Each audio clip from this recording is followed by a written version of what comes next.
आज हम लोग श्री गणेश की पूजा करेंगे। श्री गणेश की पूजा करना अत्यावश्यक है, क्योंकि उन्हीं की वजह से सारे संसार में पावित्र्य फैला था। आज संसार में जो जो उपद्रव हम देखते हैं उसका कारण यही है कि हमने अभी तक अपने महात्म्य को नहीं पहचाना। आगे करूँ और हम लोग ये नहीं जानते कि हम इस संसार में किस लिए आए हैं और हम किस कार्य में पड़े हुए हैं, हमें क्या करना चाहिए। इस चीज़ को समझने के लिए ही सहजयोग आज संसार में आया हुआ है। जो कुछ भी कलयुग की घोर दशा है उसे आप जानते हैं, मुझे वो बताने की इतनी ज़रूरत नहीं है, पर हमें जान लेना चाहिए कि मनुष्य जो है धर्म से परावृत्त हो गया। जैसे कि उसकी जो श्रद्धाएं थी वो भी ऊपरी तरह से आ गई, उसमें आंतरिकता नहीं। वो समझ नहीं पाता है कि श्री गणेश को मानना माने क्या है, अपने जीवन में क्या चीज़ें होनी चाहिए। लेकिन ये बड़ा मुश्किल है, कितना भी समझाइए, कुछ भी कहिए, लेकिन मनुष्य नहीं समझ पाता है कि श्री गणेश को किस तरह से हम लोग मान सकते हैं। अगर वो एक तरफ श्री गणेश की एक आशीर्वाद से प्लावित हैं, नरिष्ठ हैं कि वो बड़े पवित्र हैं, वो सोचते हैं ऐसी बात। अगर आप बहुत ईमानदार आदमी हैं तो ठीक है, लेकिन नैतिकता में आप कम हैं तो गलत है। अगर आप संसार के जो कुछ भी प्रश्न है उसकी ओर ध्यान नहीं देते तो भी आप में अभी संतुलन नहीं आया। और जो उनकी शक्तियां हैं वो अगर अपने अंदर जागृत करना है तो वो कुंडलिनी के ही द्वारा जागृत हो सकती, दूसरा और उसका कोई रास्ता नहीं। उनकी जो विशेष 4 शक्तियां हैं उसमें से जो और भी अति विशेष है वो है सुबुद्धि, सुज्ञता। ये शक्तियां हमारे अंदर प्रज्वलित होने के लिए हमें चाहिए कि हम कुंडलिनी का जागरण करके अपने अंदर के गणेश को संतुष्ट कर लें। गणेश की नाराज़गी भी बहुत नुकसानदेह हो सकती।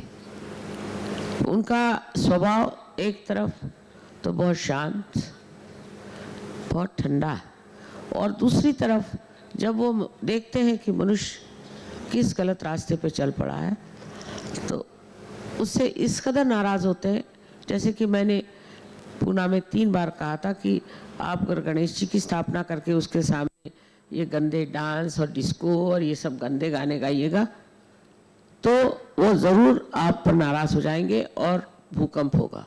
और वही बात हुई, भूकंप हो गया।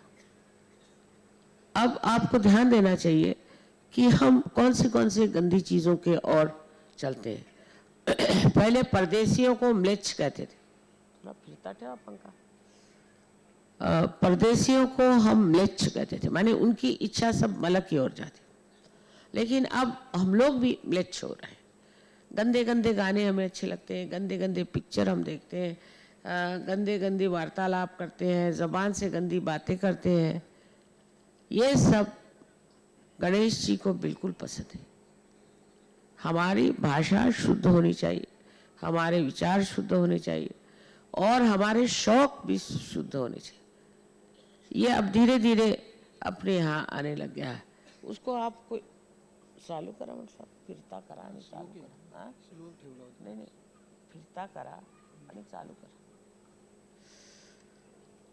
इस तरह की जब हम अपने अंदर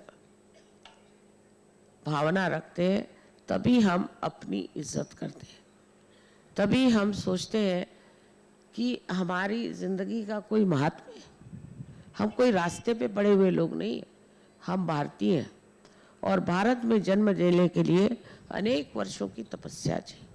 अनेक वर्ष के पुण्यों के बाद ही आप भारतवर्ष में जन्म लेते हैं। आपका जीवन ऐसी उछली चीज़ों के लिए नहीं है, ये समझने की कोशिश करनी चाहिए। इधर जाएंगे सिद्धिविनायक में देखती हूँ लाइन लगी हुई, पर आप गणेश जी के लिए क्या कर रहे हैं? अगर आप लोग ये गंदे काम पसंद करना न करें तो ये सब खत्म हो जाएंगे। गंदी जगह जाना, खाना खाना, गंदी बातें करना, ये सब चीज़ें अपने यहाँ बड़ी ही सामान्य तौर पर लोग करने लगे हैं। मैं अभी देखती हूँ रास्ते पर लोग खड़े खड़े खा रहे हैं, कहीं कहीं जा रहे हैं, गंदी बातें कर रहे हैं, औरतों पे रिमार्क्स कर रहे हैं, गंदी निगाह से देख रहे हैं। ईसा ने तो ऐसा कहा था कि अगर आप एक आँख से 2 बार किसी औरत की तरफ देखें तो अपनी आँख निकाल के फेंक दो। अगर आपने एक हाथ से कोई गंदा काम किया तो हाथ काट के फेंक दो।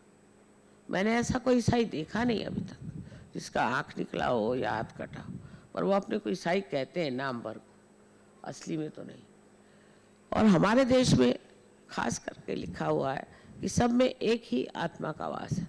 वो किसी भी जाति पाति का नहीं हो सकता। जात जो है मनुष्य के जन्म के अनुसार नहीं बनाई गई थी, वो उसके कर्म के अनुसार बनाई गई थी। और जो लोग जात को लेकर के और इतना महात्म्य देते वो भारतीय हो ही नहीं सकते। इसलिए जानना चाहिए कि हम लोग कितने काम ऐसे करते हैं जो बिल्कुल धर्म के विरुद्ध में, और जब ऐसे हम कार्य करते हैं तो हमारे अंदर गणेश जी नाराज़ हो जाते हैं।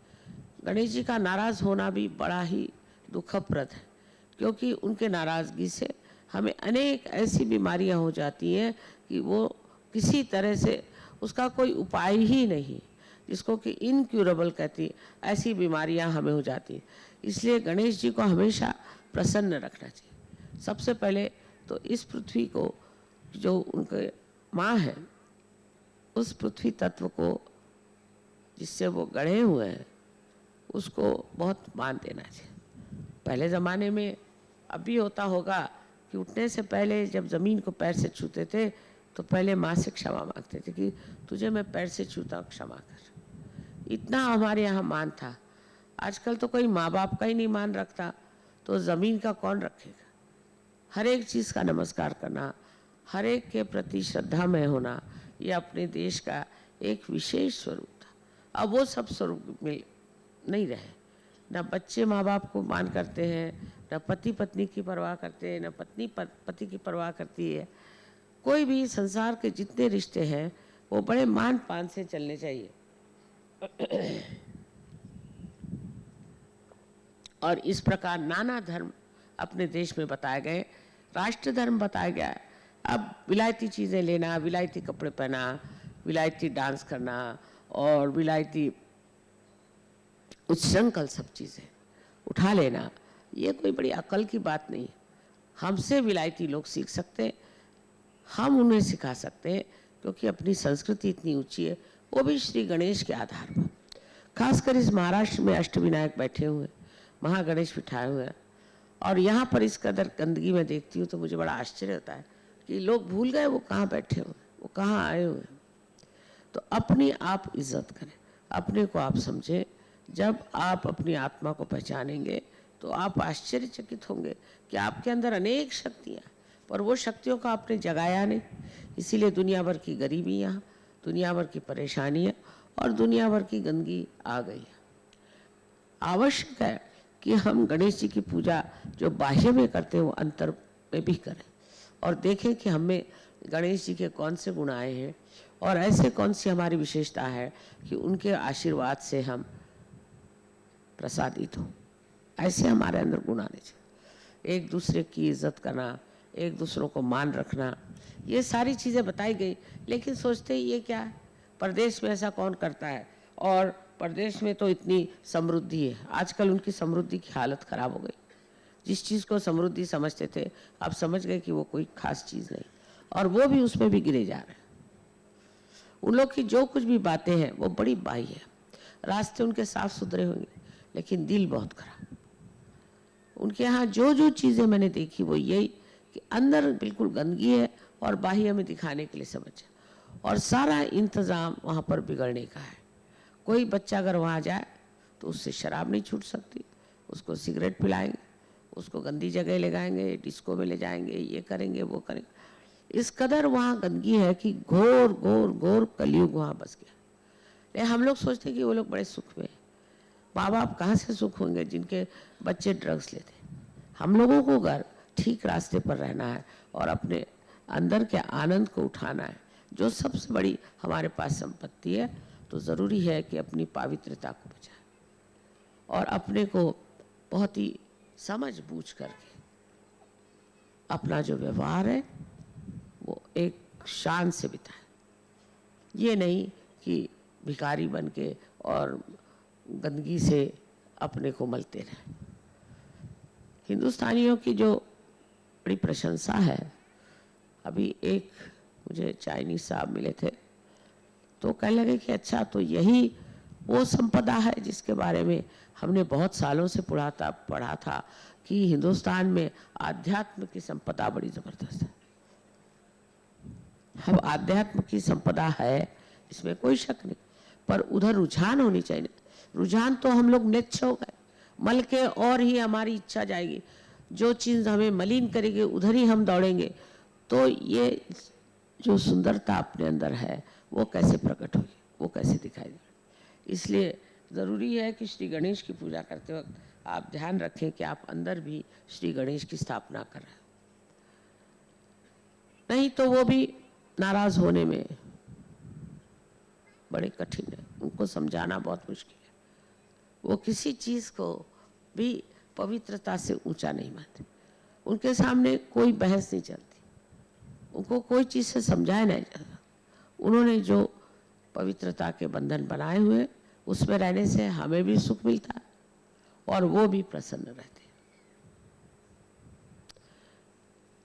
Today I am talking about Sri Ganesha.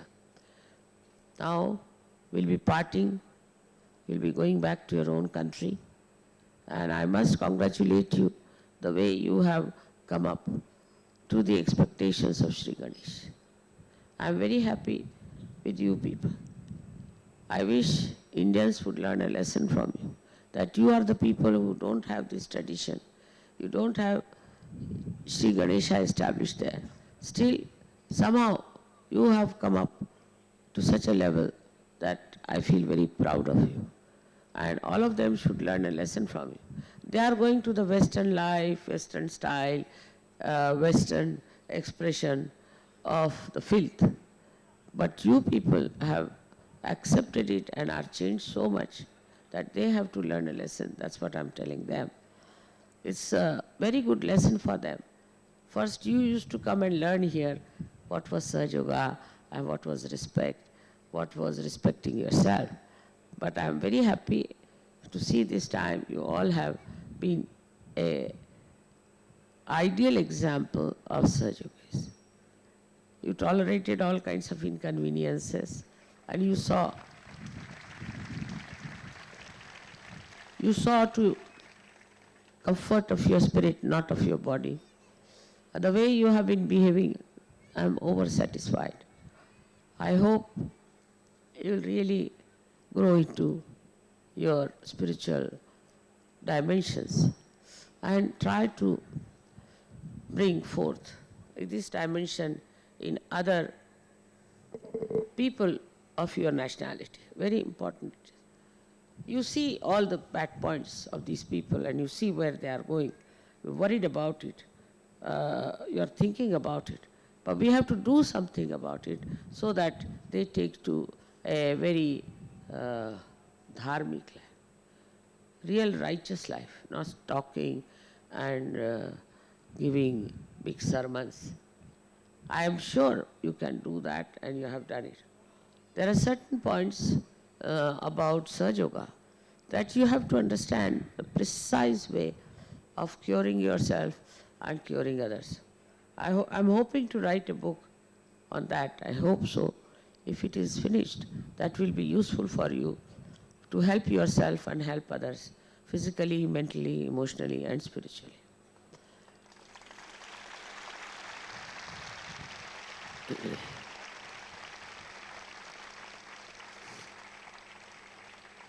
The best part is that the way you have controlled your children and you have brought them to proper lines and you have saved them, of this is really remarkable, because in India we have given up our children. We have become extremely docile because they have become very arrogant.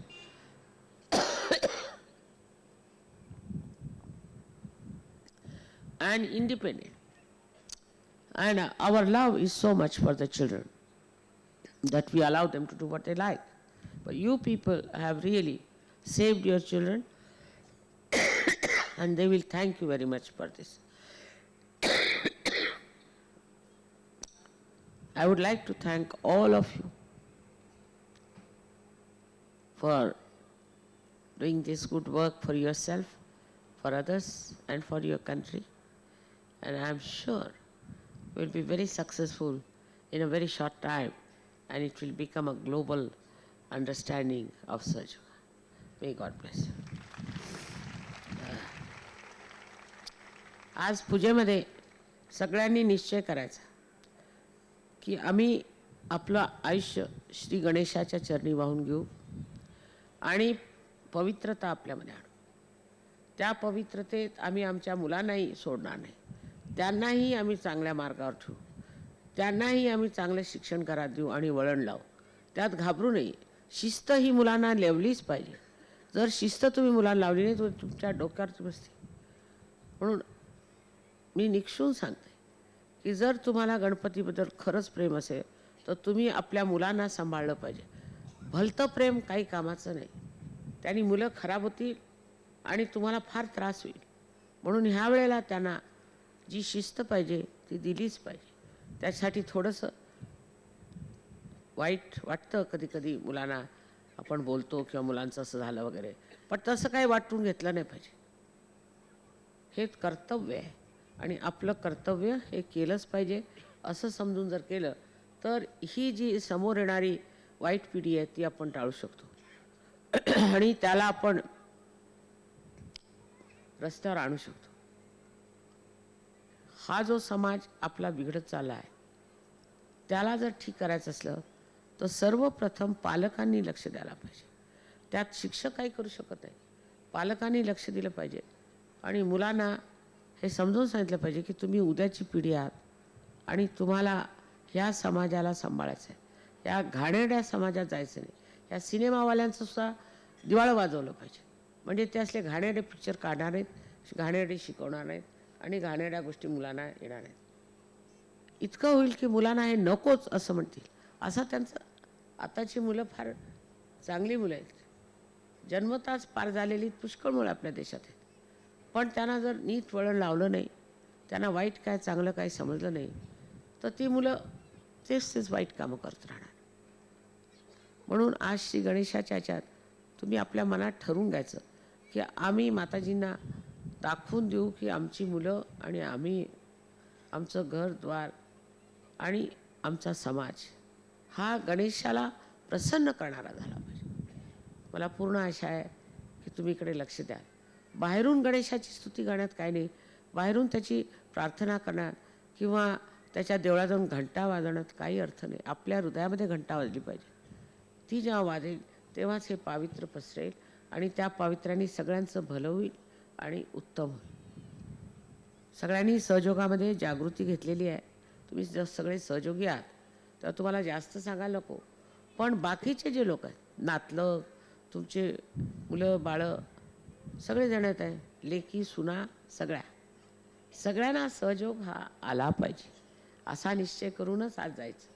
आणि तसं घडेल तर तुमची इच्छा असली तर हळदी कुंकू करून त्यांना बोलवून हे सांगा की सहयोग घ्या. सहयोगाशिवाय मार्ग नाही आणि तुम्हाला पाहूनही ते लोक योग घेतील अशी व्यवस्था आहे. तेव्हा श्री गणेशाला जे रुचेल त्याला आवडेल असंच आपण केलं पाहिजे. नुसतं त्याला मोदक देऊन काय फायद्याचं. मोदकामध्ये काय ते पाहिलं पाहिजे. मोदकामध्ये जर तुमची सदिच्छा असली, तुमची जर शुद्ध इच्छा असली तरच त्याला ती पसंत आहे. नाही तर बाकीचं मोदक तर त्याला काही नको. तेव्हा आता शुद्ध इच्छा ठेवायची आणि शुद्ध इच्छा म्हणजे कुंडलिनी. आणि ही शुद्ध इच्छा म्हणजे अशी की आम्हाला सहयोगामध्ये पूर्णपणे उतरू द्या, तसंच आमच्या घराण्यातले सर्व लोकांना सहयोगाचा लाभ होऊ द्या. सगळ्यांना अनंत आशीर्वाद. May God bless you all.